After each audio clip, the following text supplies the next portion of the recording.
how this algorithm is work. So basically, the merge sort is going to first calling the merge again and again and again, and every time is going to call the merge sort by making the original list to the half.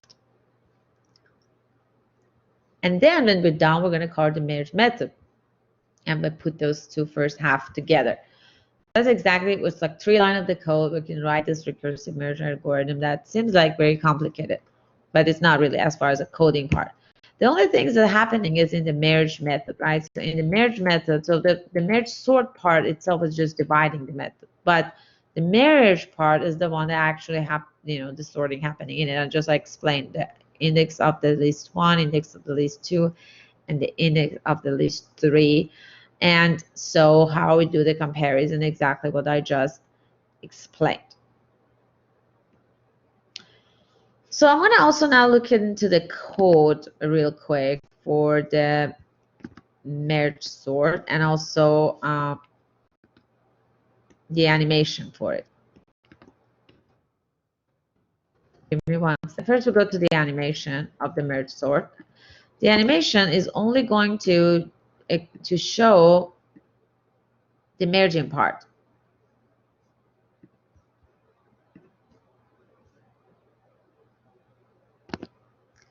So we have 2 lists.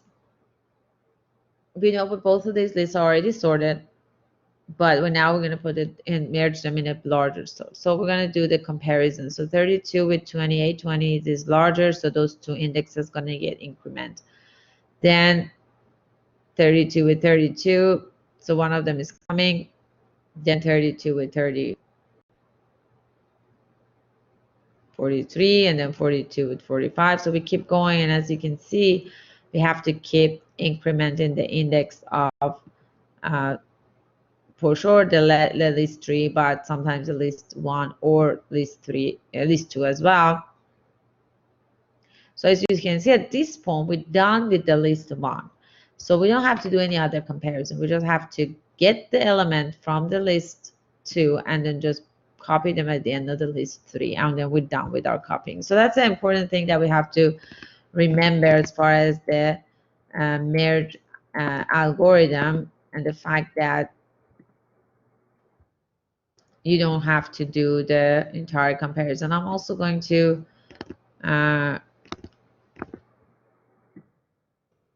show you the which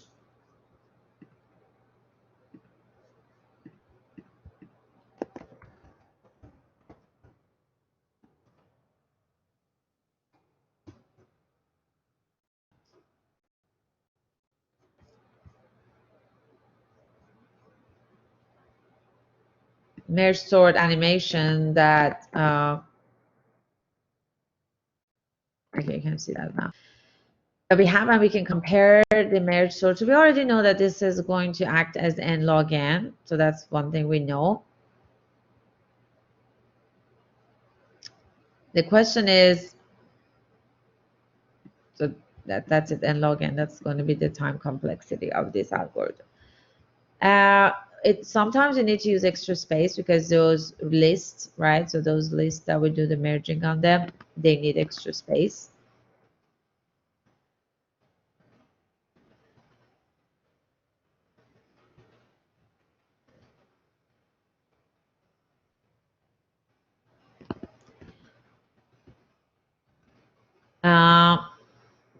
Where am I?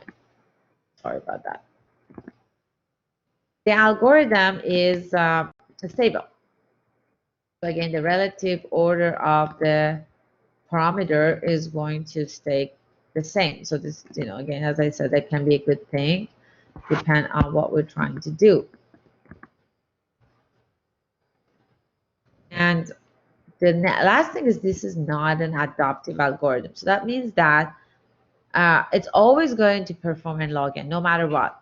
So no matter what is the data type. So it's random, nearly sorted, reserve sorted, whatever it is, it's going to do always n log n, because it's not really checking or not sensitive about the data itself. So as you also can feel, the n log n is faster than order of n2. right? It's a lot faster. So it's a very, very fast algorithm compared to those algorithms that give us the square, um, basically performance or order of n to the power of 2. So I'm trying to now see if I can find real quick the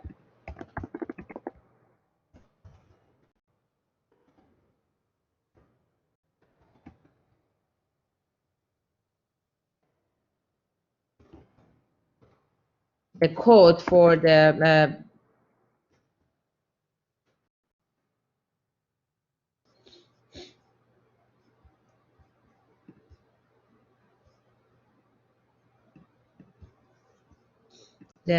code for the link, sorry, merge sort. Again, all the links to the Liang kind of change a little bit. So sometimes I have a hard time finding them, but I did find it finally. So this is going to be the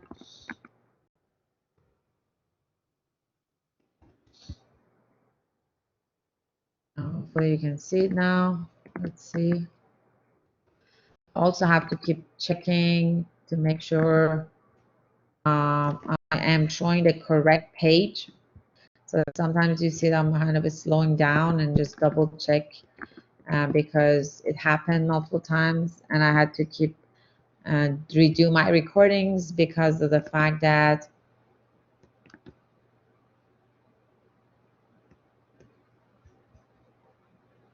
sometimes I just forgot. So where is it? Okay, perfect. I guess you can see that. Perfect. So yes, as you can see, this is the code for the merge sort. And so the merge sort part itself, it has a stopping point to check if the size of the element in the list is only one. So we have only one element. That's a stopping point for this algorithm. So it's not going to do the dividing again. Otherwise, it's keep dividing this list to the halves, the first half and second half, and it's going to call the merge sort again. So it's going to call it with the first half, it's going to call the second half. So it's just going to keep dividing them. And also when it's done with dividing all of them, so it's going to happen divided recursively, as you can imagine. This is going to keep calling itself as as we go into the first half, and this is going to keep calling itself as we go into the second half. And then at some point, basically all of those going to stop because there's no more element to basically in the list, so just only one. Then we start, those are coming back here and they stop merging, right? So they're all coming to this point. So they're going to stop merging. So when they merge, this method is going to be called, right? So the merge is going to exactly what we explained right now, it's going to happen, right? So we have these 3 different indexes for just 3 different lists: list 1, list 2, and list 3. So it's called temporary list, right? So it's going to keep going until at least one of them is and, right? So they have still element that we have to review. So basically we're not getting to the end of it. Immediately when one of them, sorry, it has to be is and, so both of them, right? So we have to have at least one of them, we're getting to the end of it, we have to stop. So that means we're done with one of these lists, like what we just did in the example here, right? So we finished with the current one, with the list 1. And then we're going to get out of this while loop. And then there's 2 other loops here, right? So that 2 other while loops, there's no comparison in them anymore.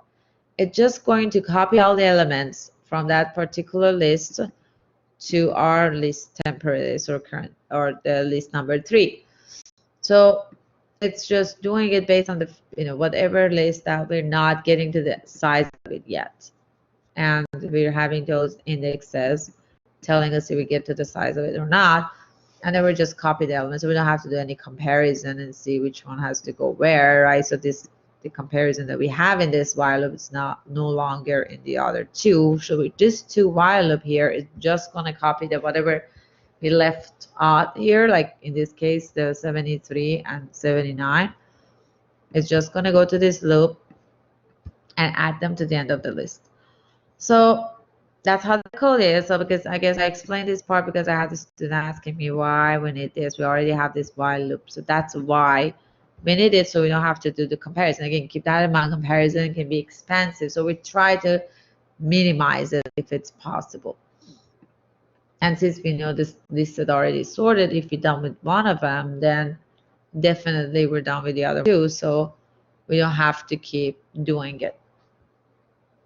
So this is stable, and it needs some extra space depending on how we're going to implement it. If we implement it with this array, it's going to need order of n extra space. Otherwise, we're going to need a little bit less.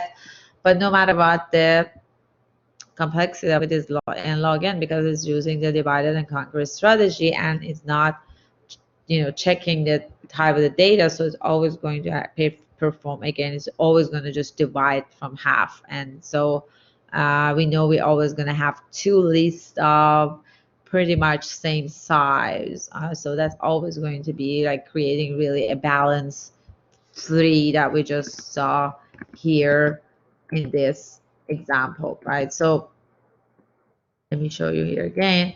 This tree that we had here, where is it? Here. That I show you in this Excel sheet. As you can see, this tree is a pretty balanced tree, right? So we have all the branches exactly the same size. So the merge sort is really kind of acting like this, right? Because it's always going to divide the problem with half, right? So maybe there's one element difference because it's either odd value or not, but it's pretty much always going to divide it by half, and that's you really give it this n log n for every single possibility, like worst case, base case, or even average case. So it's always n log n.